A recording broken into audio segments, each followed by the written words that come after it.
My husband said the words no wife ever wants to hear, especially not on our family vacation.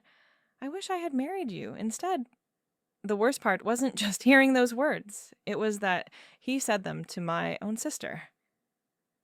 I was standing just a few feet away when it happened. The betrayal cut through me like a knife. Now I'm left with a choice that will change everything. What would you do if the two people you trusted most destroyed your world in a single moment? I, 30F, never thought my life would come to this. My husband, Mark, 32M, and I had been together for 8 years. We met in college and built what I thought was a solid life together. We had our problems, like any couple, but I believed we were happy. My sister, Sarah, 28, female, had always been part of our lives too. She was my younger sister, the one I protected growing up, the one I shared everything with. Or so I thought. The vacation was supposed to be perfect. We'd planned it for months, a week in paradise at a beautiful resort by the ocean. Mark had been working long hours at his law firm. I'd been stressed with my teaching job. Sarah had just gone through a breakup and needed cheering up. It seemed like the perfect time for all of us to get away and relax together. I was excited about spending quality time with the two people I loved most in the world. We arrived at the resort on a sunny Monday afternoon. The place was gorgeous. Palm trees swayed in the breeze. The ocean sparkled blue and endless. Our rooms were next to each other with a connecting door. Mark and I took one room. Sarah took the other. Everything seemed wonderful. We unpacked our bags and headed down to the beach. The sand was warm between our toes. The drinks were cold and sweet. We laughed and talked about old memories. For a moment, everything felt perfect. But looking back now, I can see the signs I missed. Mark kept finding excuses to sit next to Sarah instead of me. When we went swimming, he helped her with her sunscreen while I applied my own. At dinner that first night, he kept refilling her glass before mine. Small things that meant nothing at the time, or so I told myself. Sarah seemed to glow under his attention. She laughed at all his jokes, even the ones that weren't funny. She touched his arm when she talked. I pushed down the uncomfortable feeling in my stomach. The next few days followed the same pattern. Mark and Sarah seemed to have their own little world. They had inside jokes I didn't understand. They went on morning runs together while I slept in. They ordered the same meals at restaurants. They finished each other's sentences. I felt like a third wheel on my own vacation. But every time doubt crept in, I told myself I was being paranoid. Mark was my husband. Sarah was my sister. They were just being friendly. I was overthinking everything, like I always did. On the fourth day, something shifted. We spent the morning at the pool. Mark was teaching Sarah how to do a proper dive. She kept messing up on his purpose, so he would show her again, his hands on her waist, positioning her body, her giggling and splashing him when she surfaced. I sat on a lounger with my book, but I couldn't focus on the words. The sun felt too hot. The chlorine smell made me nauseous. Or maybe it was watching them together that made me sick. After lunch, I suggested we go shopping in the local market. Sarah said she was tired and wanted to nap. Mark said he had emails to catch up on, so I went alone. I wandered through the colorful stalls, looking at handmade jewelry and local art. I bought a bracelet for myself and a shirt for Mark. I even found a pretty scarf that would look perfect on Sarah. Despite everything, I still wanted to make them happy. I was gone for maybe 2 hours. When I got back to the hotel, I realized I'd left my phone in the room. I walked down the hallway toward our rooms. The door to Sarah's room was slightly open. I could hear voices inside. Mark and Sarah were talking. I was about to announce myself when I heard my name. Something made me stop and listen instead. My heart started pounding before I even knew why. "She has no idea," Sarah said. Her voice had a quality I'd never heard before, smug and satisfied. "Sometimes I wonder what my life would have been like," Mark said, "if I'd waited for you instead of settling." My blood turned to ice. Settling? Is that what our marriage was to him? You know I wasn't ready back then, Sarah said. I was too young. Too wild. I needed to have my fun first. And now? Mark asked. His voice was soft and intimate. Now I see what I missed out on, Sarah said.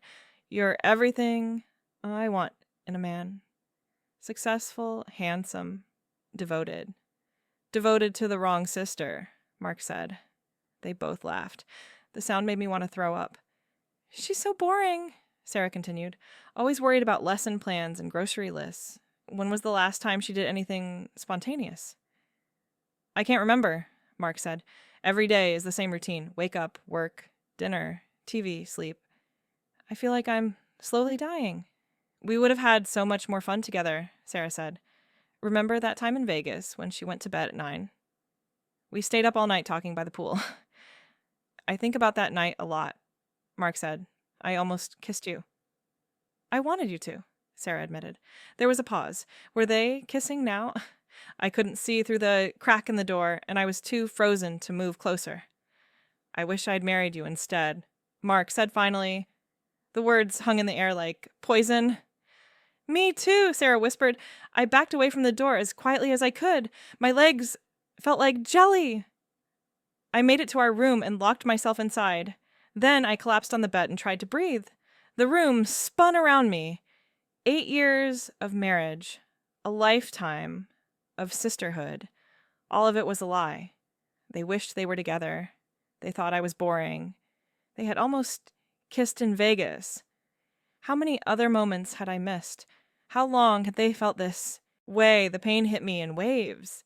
First, disbelief. This couldn't be real. I must have misheard. Then anger, hot and fierce, burning through my chest. How dare they? How dare they betray me like this?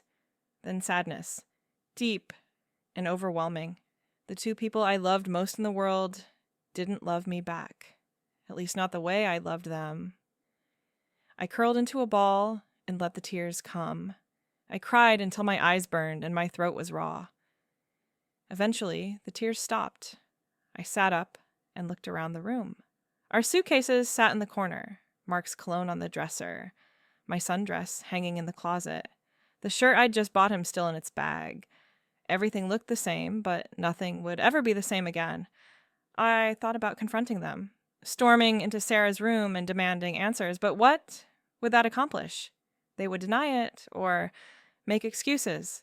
Mark would say I misunderstood. Sarah would cry and I'd play the victim. And then what? We would spend the rest of the vacation in awkward silence? I needed time to think. I needed a plan. I went to the bathroom and splashed cold water on my face. In the mirror, I looked terrible.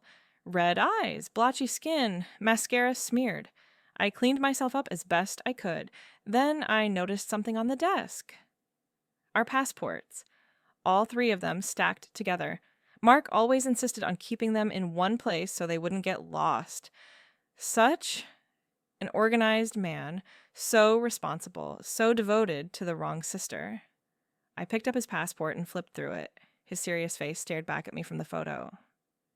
I remembered the day he got it renewed. He was excited about all the places we would travel together.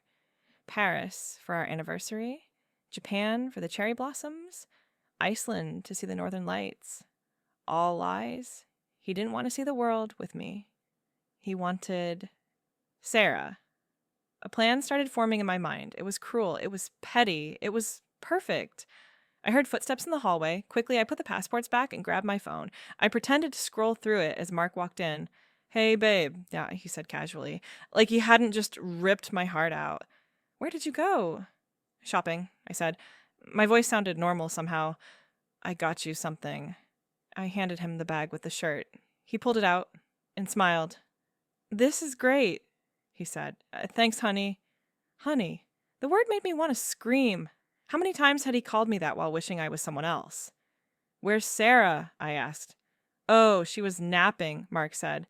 I just went to check my emails in the business center. Another lie. It came so easily to him.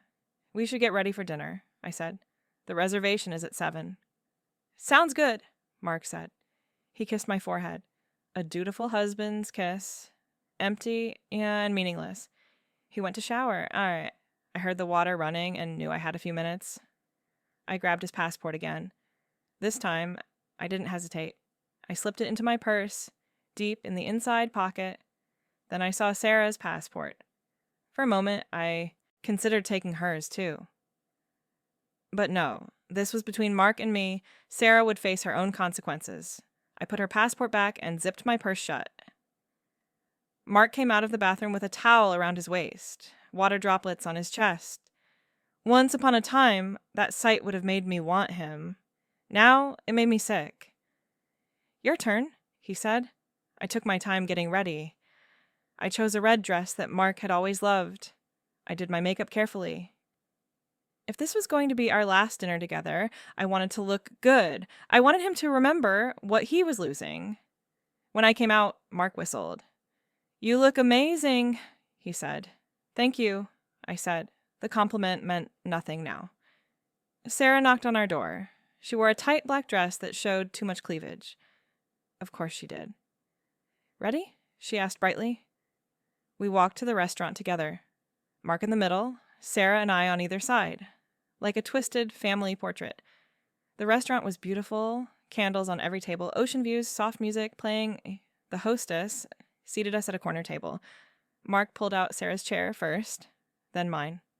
Another small betrayal I would have missed before. "This place is so romantic," Sarah gushed. "Perfect for a special night," Mark agreed. They smiled at each other. I wanted to throw my wine in their faces. Instead, I smiled too. I ordered an expensive bottle of wine, then another. Let Mark pay for it all. It would be the last dinner he ever bought me. We ate seafood and pasta. Sarah and Mark dominated the conversation, talking about movies I hadn't seen and books I hadn't read. I nodded and smiled and drank my wine. I was already gone in my mind, already planning my next moves. "You're quiet tonight," Mark noticed eventually. "Just tired," I said. "The sun really wore me out today." "Maybe we should call it an early night," Sarah suggested. She looked disappointed. "That's probably a good idea," I agreed. We walked back to our rooms. Sarah hugged us both goodnight. Her hug with Mark lasted a beat too long. Then she disappeared into her room. Mark and I got ready for bed in silence. He was on his phone, probably texting her. I pretended to read my book. Eventually, he turned off the light. "Good night, honey," he said. "Good night," I said. He fell asleep quickly. He always did. No guilty conscience to keep him awake. I lay there in the dark, listening to him breathe, the man I had promised to love forever, the man who wished he had married my sister. I waited until his breathing was deep and even. Then I carefully got out of bed. I moved through the dark room like a ghost. I had already packed a small bag with essentials, just enough for me to leave. I found my purse with Mark's passport inside.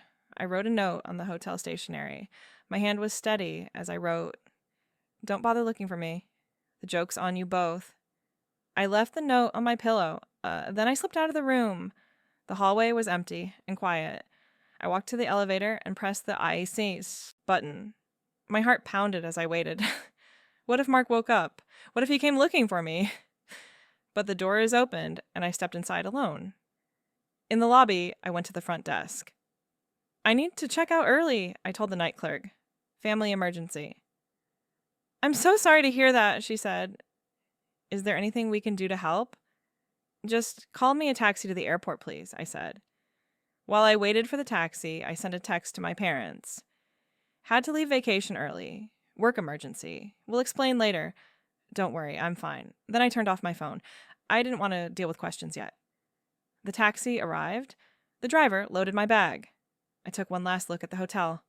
Somewhere up there, Mark and Sarah were sleeping. Dreaming of each other, probably. They had no idea their perfect little fantasy was about to become a nightmare.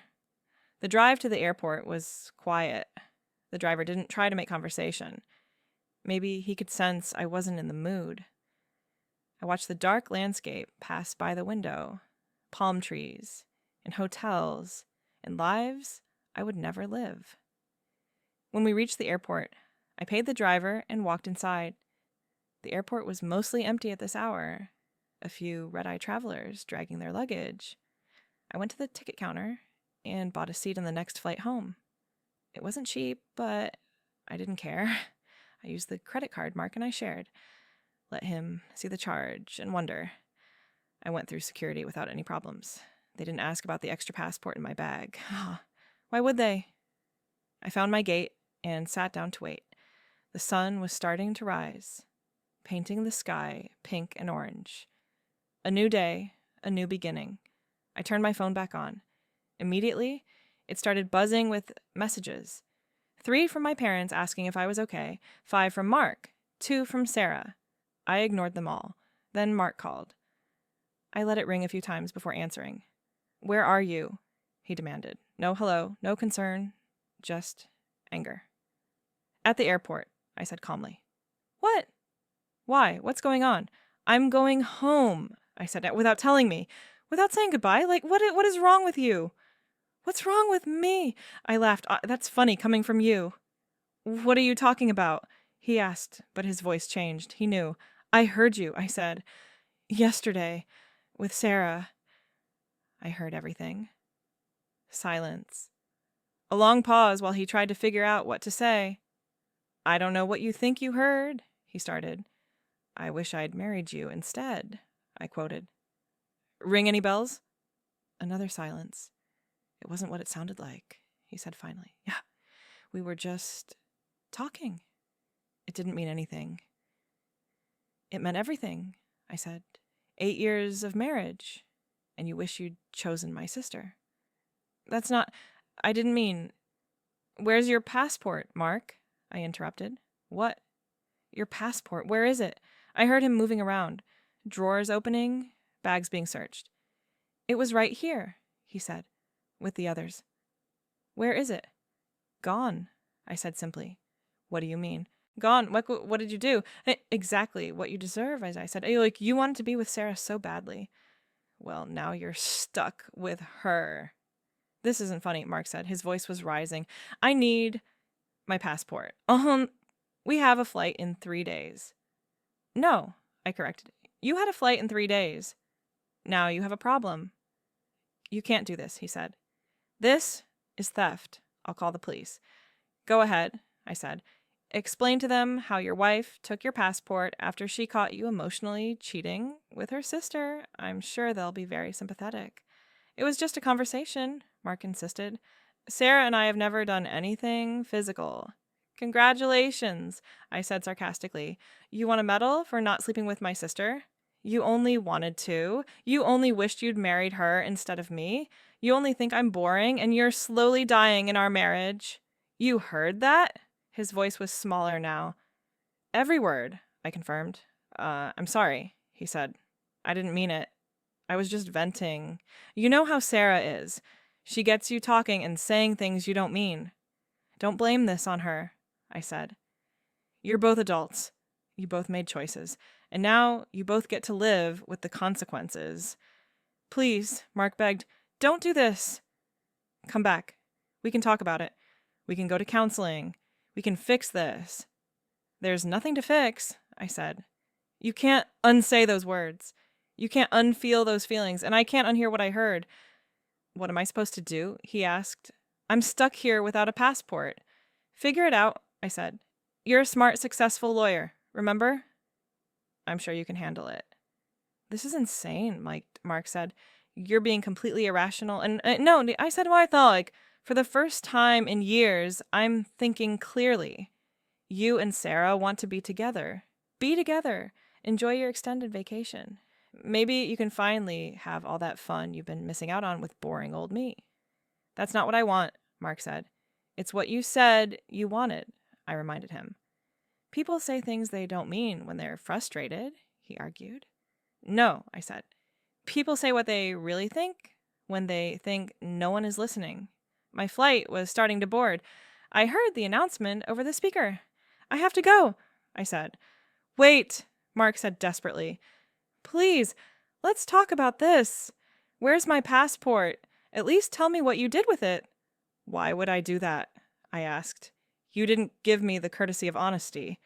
Why should I give it to you? Because you're better than this, Mark said. This isn't you. You don't do things like this.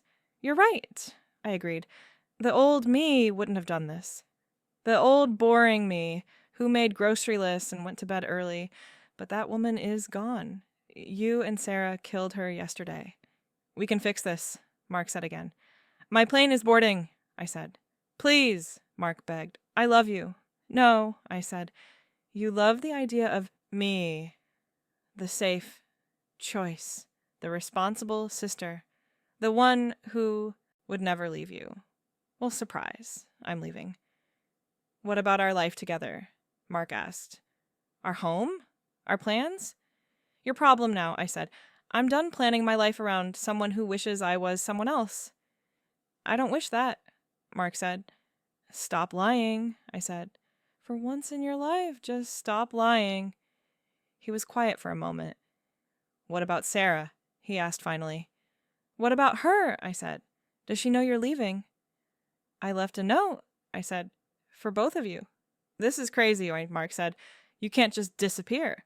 Watch me, I said. I'll come after you, he threatened. As soon as I get home, I'll come find you. Good luck with that, I said.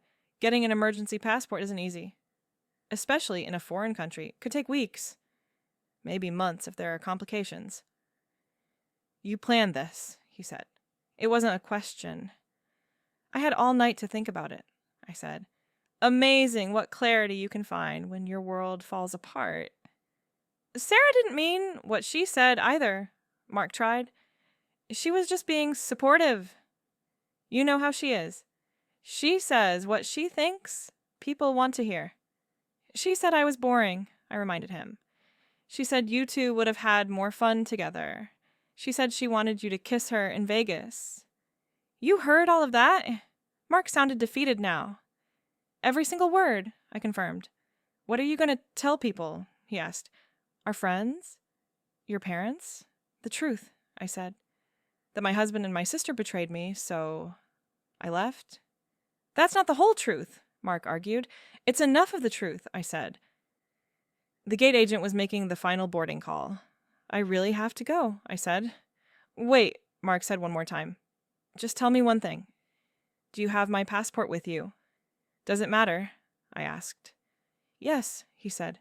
If you have it, maybe you'll change your mind. Maybe you'll come back. I'm never coming back, I said. Never say never, Mark said. Goodbye, Mark, I said. This isn't over, he said. Yes, it is, I said. Enjoy your vacation. I hung up before he could respond. Then I turned off my phone again and boarded the plane. I found my seat and buckled in.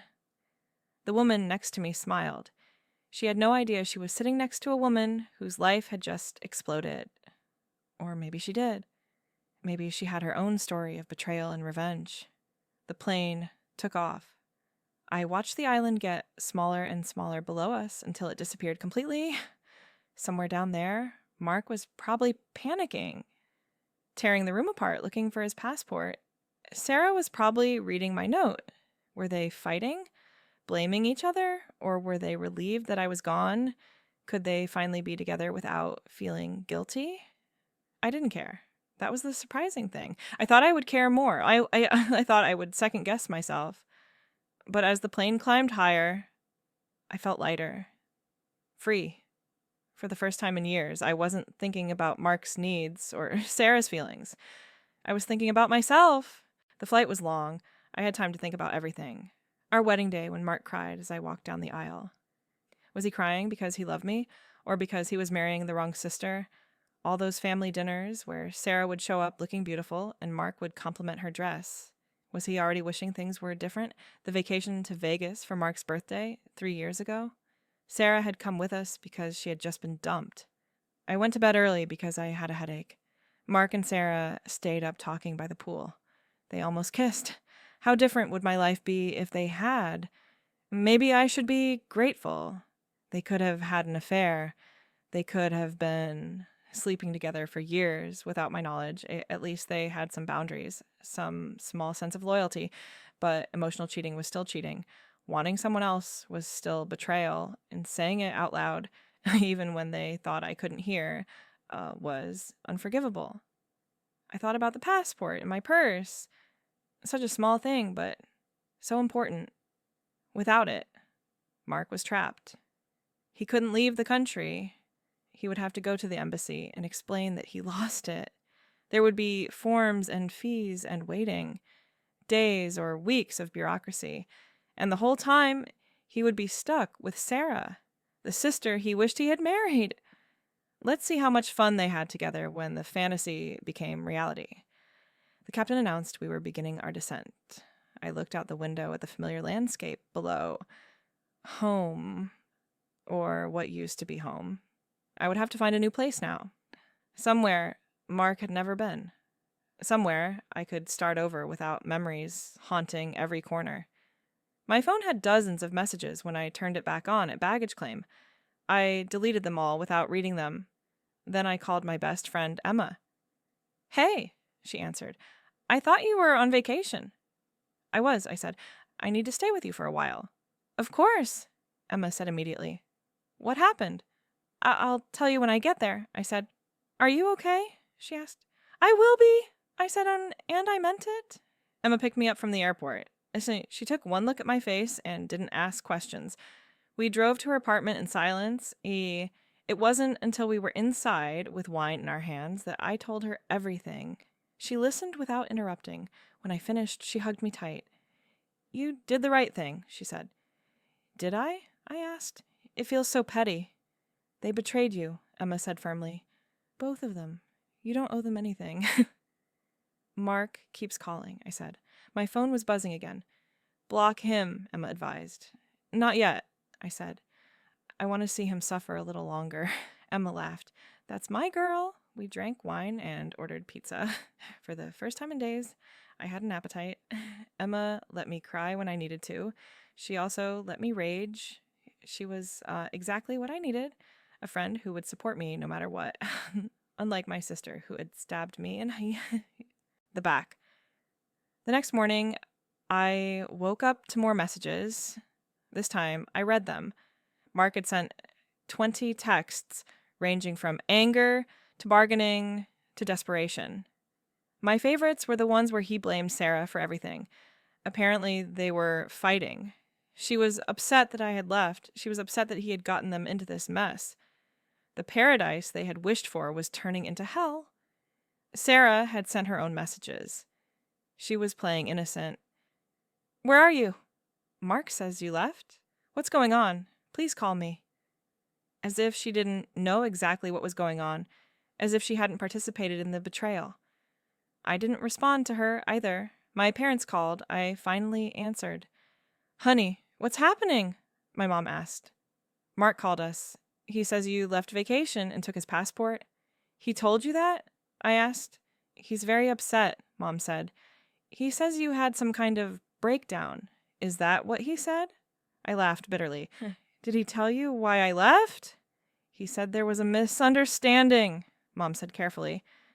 "There was no misunderstanding," I said. "I heard him tell Sarah he wished he had married her instead of me." Silence on the other end. "He said that?" Mom asked finally. "Clear as day," I confirmed. And Sarah agreed with him. "Oh, honey," Mom sighed. "So, yes, I took his passport," I said, "and I left them both there to figure it out." That's actually kind of brilliant," Mom said. "Mom?" I was surprised. "What?" she said. "They hurt you. You hurt them back." "Seems fair to me." "Dad won't agree," I said. "Dad doesn't need to know all the details," Mom said. "Are you safe?" "I'm at Emma's," I said. "Good," Mom said. "Stay there as long as you need." "What about Sarah?" I asked. "What about her?" Mom's voice was cold. "She made her choice. Now she can live with it." "You're not going to lecture me about a family?" I asked. "Family doesn't do what she did," Mom said firmly. "Stay strong, baby. This, too, shall pass." After we hung up, I felt better. Having Mom on my side meant everything. Mark and Sarah could spin whatever story they wanted. The people who mattered would know the truth. By the third day, the messages changed. Mark was no longer begging. He was threatening legal action. Apparently, he had gone to the embassy, and they weren't being helpful. There was a backlog of cases. It could take 2 weeks to get an emergency passport. The hotel was charging them for the extra nights. Their return flights were non-refundable. The Paradise vacation was becoming an expensive nightmare. Sarah's messages were getting nastier too. She called me selfish and childish. She said I was overreacting. She said I had ruined everything for a stupid joke. She wasn't even pretending to be innocent anymore. Good. Let her show her true colors. On the 4th day, I got a call from a number I didn't recognize. I almost didn't answer, but curiosity won. "Is this Mrs. Davidson?" a man's voice asked. "Who is this?" I asked. "This is James from the embassy," he said. "I'm calling about your husband's passport situation." "What about it?" I asked. "He claims you have it," James said. "He says you took it without permission." "Did he tell you why?" I asked. "He mentioned a marital dispute," James said diplomatically. "That's one way to put it," I said. "Ma'am, if you have his passport, I need to advise you that withholding someone's legal documents could be considered theft," James said. "Interesting," I said. "And what's the penalty for emotional adultery?" "Excuse me?" James sounded confused. "Never mind," I said. "I don't have his passport." "You don't?" James sounded skeptical. "I have my passport," I said. "What he did with his is his problem." "He's quite insistent that you took it," James said. "He's quite insistent about a lot of things that aren't true," I said, "like his marriage vows." "I see," James said. "Well, if you do happen to find it, I'll be sure to let you know," I lied. "Thank you for your time," James said. After he hung up, I laughed. Mark was so desperate he was getting the embassy involved. But they couldn't prove anything. And even if they could, what were they going to do? Arrest me for taking my husband's passport after he emotionally cheated on me? I'd like to see them try. Emma came home that night with Chinese takeout and more wine. "How are you holding up?" she asked. "Better than expected," I said. "Mark is falling apart, though." "Good," Emma said. "He deserves it."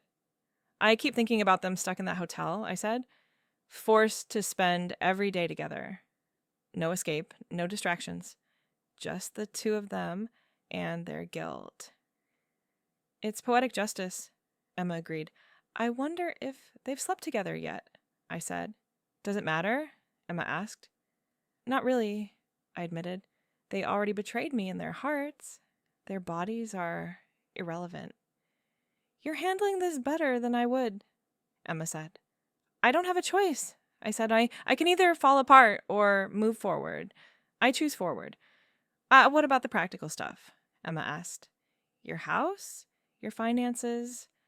"I've already called a lawyer," I said. "She says I have a strong case for divorce. The emotional affair, even without physical proof, is enough. Plus, I'm the primary breadwinner. The house is in my name. I'll be fine." "You've thought of everything," Emma said admiringly. "I've had nothing but time to think," I said. My phone rang. It was Sarah. I let it go to voicemail. Then I listened to the message. "You're a monster," she said. She was crying. "You've ruined everything. Mark and I are stuck here, and it's all your fault. The hotel is threatening to kick us out if we don't pay. We've maxed out our credit cards. This was supposed to be a vacation, and you've turned it into a nightmare. I hate you. I actually hate you. You were always the perfect one, the responsible one, the one everyone loved. Well, look at you now. You're nothing but a petty, vindictive witch.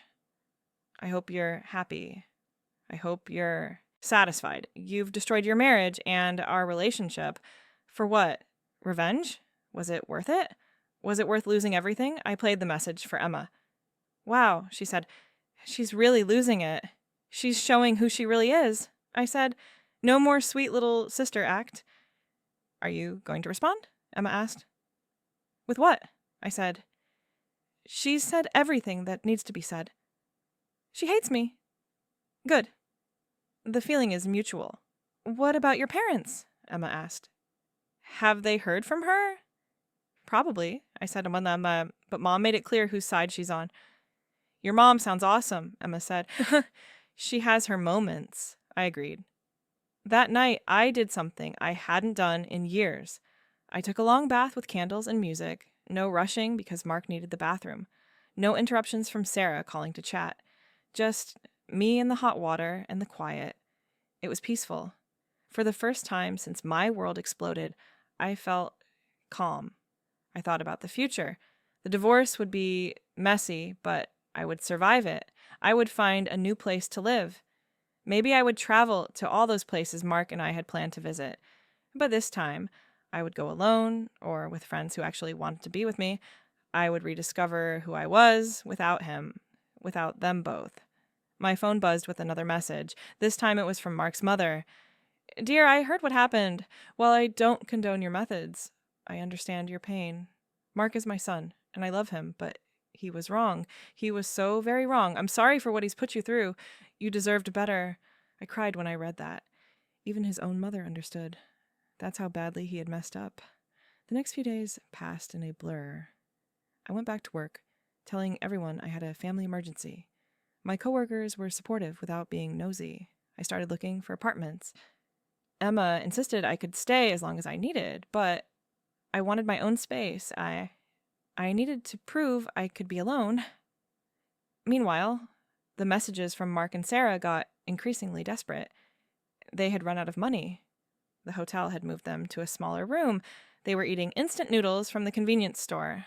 The Paradise vacation had become a survival situation, and they were turning on each other. Mark sent a voice message where I could hear Sarah yelling in the background. She was blaming him for everything. He was blaming her for tempting him. They were like two rats trapped in a cage, attacking each other. It was exactly what I had hoped for. This is all your fault. I could hear Sarah screaming. If you hadn't said those things, she never would have left. You agreed with me, Mark shot back. You said you wanted me to. I was being polite, Sarah lied. You put me in an awkward position. Polite? Mark laughed bitterly. You said you wanted me to kiss you in Vegas. That was years ago, Sarah said. It didn't mean anything. It meant something to me, Mark said. Their fighting continued, but I stopped listening. They were destroying each other without any help from me. The fantasy of being together was crashing into the reality of their situation, stuck in a foreign country, broke, desperate, and forced to face what they had done. It was better than anything I could have planned. On day 7, I got a call from my dad. Sweetheart, he said. His voice was gentle. Your mother told me everything. Are you disappointed in me? I asked. In you? Never, Dad said firmly. In Sarah? Absolutely. In Mark? Don't get me started. I took his passport, Dad, I admitted. I know, he said. And while I can't officially condone that, I understand why you did it. Really? I was surprised. He hurt my little girl, Dad said. If taking his passport is the worst thing you did, he got off easy. I love you, Dad, I said. I love you too, he said. Do you need anything? Money? A place to stay? I'm okay, I said. Emma is taking good care of me. Good, Dad said. But if you need anything at all, you call me. I will, I promised. After we hung up, I felt stronger. My parents had my back. My best friend had my back. I would get through this. That afternoon, my lawyer called. She had drafted the divorce papers. Given the circumstances, she said, we have a strong case for adultery. But they didn't actually sleep together, I said. At least not that I know of. Emotional adultery is still adultery in many states, she explained. And his own words condemn him. Saying he wished he had married someone else is pretty damning. So what happens next? I asked. We file the papers, she said. He'll be served when he returns. If he returns, I said. Oh, he'll return eventually, she laughed. They always do. What about assets? I asked. The house is in your name, she said. You make more money. You've been the primary contributor to your joint accounts. You'll be fine financially. Good, I said. I want him to have nothing. That's the spirit, she said. That night, I went through our photo albums. 8 years of memories, vacations, and holidays, and random Tuesday nights. In every picture, we looked happy. But now I could see the cracks. The way Mark looked at Sarah at my birthday party, the way she touched his shoulder at Christmas dinner, the distance between Mark and me in our last anniversary photo. The signs were all there. I just hadn't wanted to see them. I threw the albums in the trash. Then I thought better of it and decided to burn them instead. Emma had a fire pit in her backyard. We made s'mores and watched 8 years go up in smoke. It was therapeutic. To new beginnings, Emma toasted with her wine glass. To revenge, served cold, I countered. That too, she laughed. Day 10 brought a new development. Sarah had apparently reached out to our mutual friends for help. She was telling everyone I had abandoned them and stolen Mark's passport. Out of spite, she painted herself as an innocent victim caught in a marital dispute. But people weren't buying it. My friend Lisa called me. Sarah asked me to wire her money, Lisa said. What did you tell her? I asked. I told her to ask her boyfriend for it, Lisa said. He's not her boyfriend, I said. He's still technically my husband. Not for long, from what I hear, Lisa said. Like, good for you, girl. He never deserved you. You knew? I asked. Everyone knew he had a thing for Sarah, Lisa admitted. Oh, we just hoped he would never act on it. Why didn't anyone tell me? I asked. Would you have believed us? Lisa asked. She had a point. I probably would have defended him. I would have said they were misunderstanding. I was that blind. Anyway, Lisa continued. No one is helping them. They made their bed. Let them lie in it. The support from friends meant everything. Mark and Sarah had expected everyone to take their side. They thought they could spin the story to make me the villain. But the truth has a way of coming out. And the truth was that they were the ones who had betrayed me. Day 12 brought the best message yet. It was from Mark. And he was broken.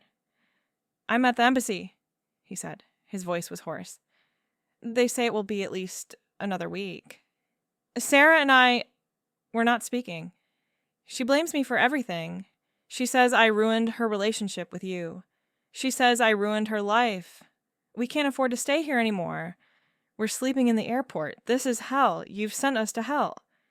Are you happy now? Is this what you wanted? Because if it is, congratulations. You've destroyed us both. Yes, I thought. This is exactly what I wanted. You two wanted to be together so badly. Now you're together 24 hours a day with nowhere to run, no escape from each other or what you've done. You wanted paradise? You got purgatory instead. I didn't respond. There was nothing left to say. Emma came home that night with champagne. What are we celebrating? I asked. Your freedom, she said. The divorce papers were filed today, right? Right, I confirmed.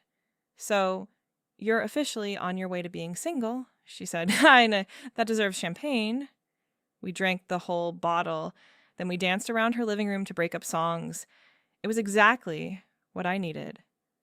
A reminder that life goes on, that there was joy after betrayal, that I would be okay. The next morning, I woke up to an email from Mark. It was long and rambling. He apologized. He begged. He made promises he would never keep. He said he loved me. He said Sarah meant nothing. He said it was all a mistake. He said he would do anything to fix things. He said he was sorry 100 different ways. I forwarded it to my lawyer. She said it would help our case. Then I got a text from Sarah. It was short and bitter. I'll never forgive you for this. Good, I thought. We're even then. Day 14 arrived with news that Mark had finally gotten his emergency passport. But there was a catch. The next available flight they could afford wasn't for another 3 days. They would have to wait. 3 more days of forced togetherness, 3 more days of facing what they had done, 3 more days of their paradise turned prison. I wondered what they talked about in those empty hours. Did they still wish they were together? Did they still think I was boring compared to their exciting connection? Or had reality finally killed the fantasy? Had they realized that wanting someone you can't have is very different from being stuck with them when everything goes wrong. My friend Jennifer called that afternoon. She had run into Mark's brother at the grocery store. He says, "Mark is a mess," she reported. "He's been calling the whole family for money. Everyone is furious with him." "What about Sarah?" I asked.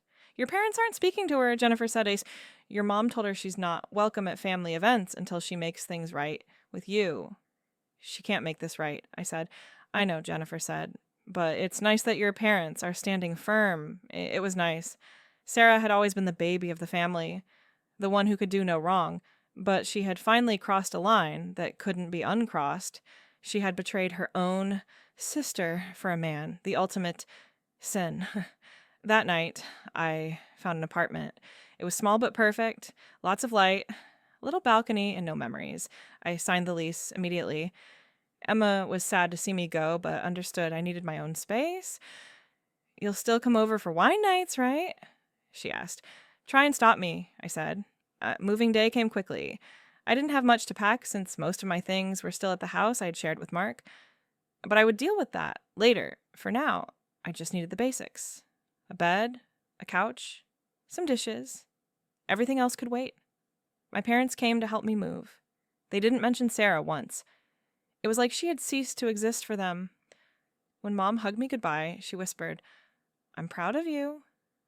"For what?" I asked. "For standing up for yourself," she said. "For not letting them get away with it. For being strong."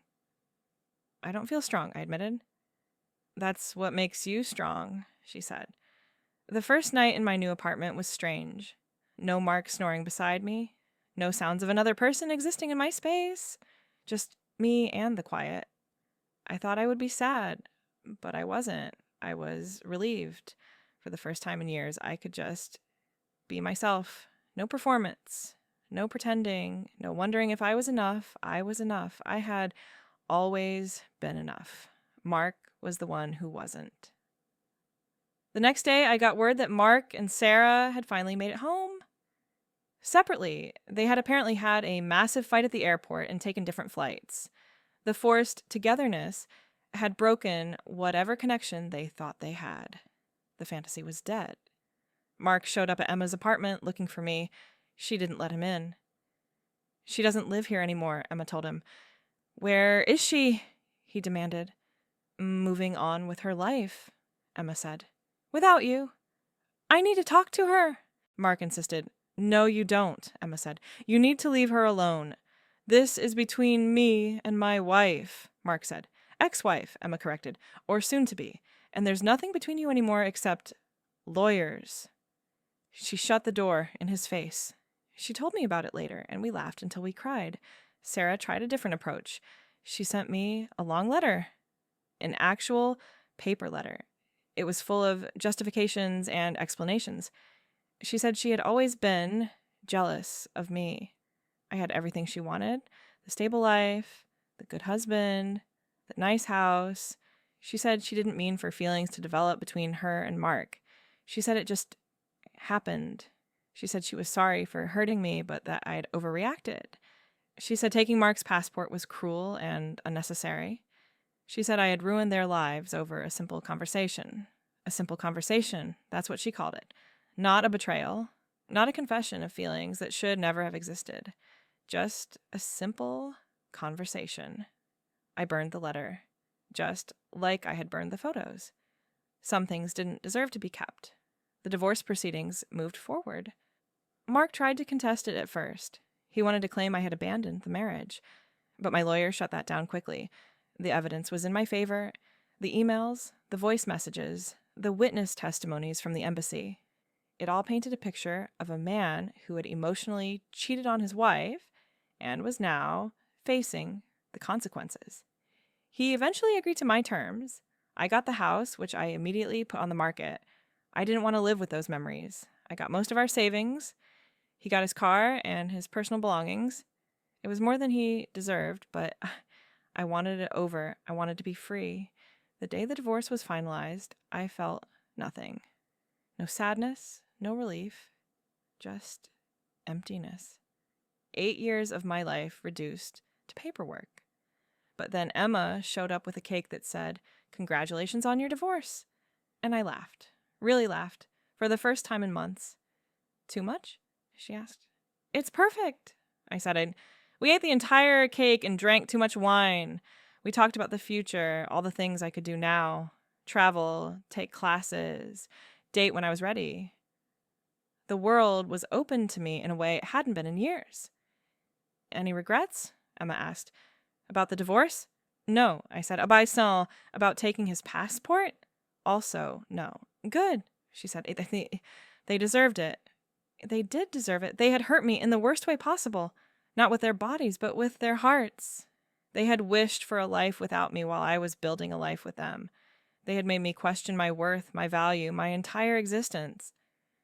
So I had given them what they wanted. Time together. Just not the way they had imagined it. I heard through the grapevine that Mark and Sarah were no longer speaking. The paradise romance they had imagined couldn't survive the real world. Without the forbidden element, without me as the obstacle, they had nothing. They were just two selfish people who had destroyed everything for a fantasy that was never real. Mark tried to date other women, but word had gotten out about what he did. No one wanted a man who had emotionally cheated on his wife with her sister. Sarah faced similar problems. Our mutual friends wanted nothing to do with her. Our parents still weren't speaking to her. She had traded her family for a man who didn't even want her in the end. As for me, I thrived. I decorated my apartment exactly how I wanted. I took pottery classes. I joined a book club. I went on solo trips to places I had always wanted to see. I learned to cook Thai food. I got a promotion at work. I lived my life on my own terms for the first time in years. One day, about 6 months after the divorce, I ran into Mark at a coffee shop. He looked terrible, thin, tired, defeated. He saw me and froze. "Hi," he said awkwardly. "Hello," I said politely. "You look good," he said. I know, I said. I'm sorry, he said. For everything. I was an idiot. "Yes, you were," I agreed, as in, like, "Is there any chance?" He started. "No," I cut him off. "There's no chance." "There will never be a chance." "I understand," he said. "I just wanted you to know that I realize now what I lost." "Good," I said. "Live with it." I walked away without looking back. He wasn't worth my time or energy anymore. A week later, Sarah tried to reach out. She showed up at my apartment. I don't know how she found out where I lived. "Please," she said through the door, "just let me explain." "There's nothing to explain," I said without opening the door. "I miss you," she said. "I miss my sister." "Your sister is dead," I said. "You killed her when you betrayed her." "That's not fair," Sarah said. Life's not fair," I said. "You taught me that." "How long are you going to punish me?" she asked. "I'm not punishing you," I said. I'm protecting myself." "There's a difference." "Mom and Dad miss having us both at family events," she tried. "That's their choice," I said. "And yours." "You made your bed, Sarah. Now lie in it. Alone." "You're cruel," she said. "I learned from the best," I said. "Now leave before I call the police." She left. She had no choice. She had lost all power over me the moment she chose Mark over our sisterhood. Time passed. Seasons changed. I built a new life, brick by brick, a life without Mark, without Sarah, without betrayal. I dated casually, but wasn't ready for anything serious. I needed to learn to trust again, to believe that not everyone would betray me. That took time. On the 1-year anniversary of the day I left them in paradise, I got a final message from Mark. It was just 2 words. "I'm sorry." I deleted it without responding. His sorry meant nothing to me now. But I did do one thing to mark the occasion. I took Mark's passport out of my closet where I had hidden it all this time. Yes, I still had it. I had lied to everyone about that. It had been my secret, my insurance policy, my proof that I had won.